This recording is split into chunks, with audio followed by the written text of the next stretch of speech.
Before I start my time, as this is the last speech of the semester on my part, I would like to thank our professor, Professor Nix, for what has been an insightful course, and so I shall begin. So as this is my final speech, I was wondering what I want to present about. And some say that life is what happens to you when you make other plans, and it was. So this story starts 2 days ago. I got out of a social psychology double class. I was sitting with my friends in the student center when I got this interesting Instagram direct messages. Now I'll try to act this out as best to my abilities, so that I'll try to be here so that everyone could read. So this is what I got.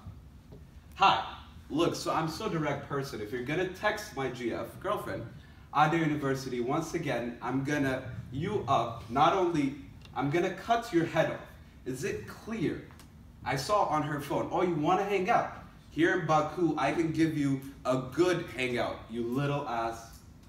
Give me your number, I'm gonna something. And is it clear? My number, I told you, from her life. Now this was the first part of the conversation on his part. My name is Haile, and today I'll be talking about on how to rise above the noise. So I'll start with some basic definitions of some familiar concepts. First, conflict. In psychology, conflict refers to a mental struggle between two or more opposing needs, goals, or demands that arise at the same time. Number two, conflict of interest. A conflict of interest occurs when an individual or organization has multiple interests that could potentially contradict or influence each other. Now, as you saw in those string of messages, a conflict of interest arose when two needs or wants clash with each other. Those may have been caused by many factors, and this leads to my third concept, aggression. Aggression is an emotional response to frustration that often leads to emotional or destructive actions directed against individuals, animals, or such organizations such as corporate bureaucracies, social and religious groups, or governments.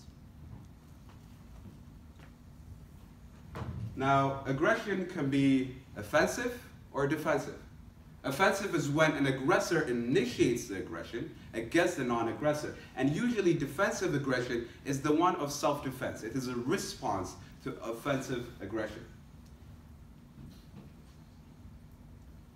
But in life, there's one rule that we usually follow, and that is apparent. That is Newton's third law of motion, which says for every action, there exists an equal and opposite reaction.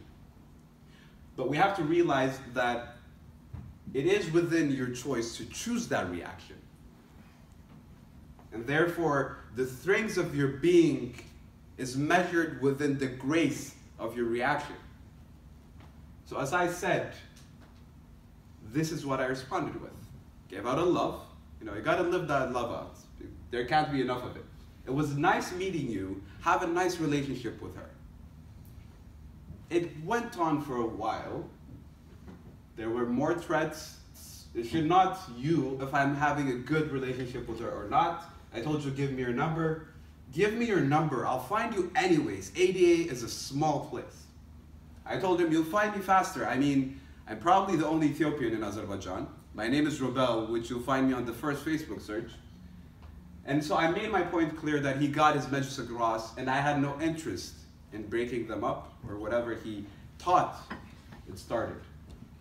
Now, before I progress to the ending stages of my speech, I would like to show how this initially started, the other part of the story. I texted a friend, would you like to hang out? When are you free? Now I said hang out, not Netflix and chill, hang out. And it was supposed to happen on Monday, but I twisted my ankle on Sunday, so it couldn't happen. We canceled it, but apparently that didn't matter.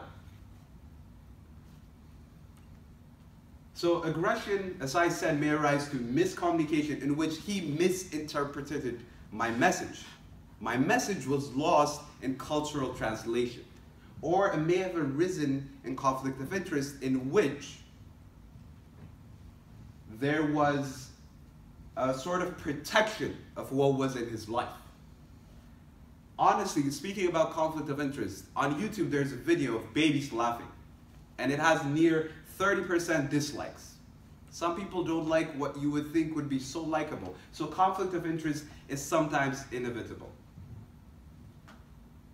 Now, when he acted out of whatever he acted upon, when he sent those texts, he was acting out of protection of what was in his life. And I took calmness on my hand and acted forward. Now, what I want you to realize is that with this grace comes a responsibility to hold back judgment, as no one on this earth is fit, nor is it within one right. Now, to that young man, I do not think that he's beneath me. I do not know him. I don't care for him. However, his purpose is beneath me. And that is true for every aggressor in each and every one of your life. Now, you may say to me, this is over the internet, right? If he came through that door right now and said the same thing, would you act the same way? Of course, these are the moments where we crave to be aggressive or we crave to run away.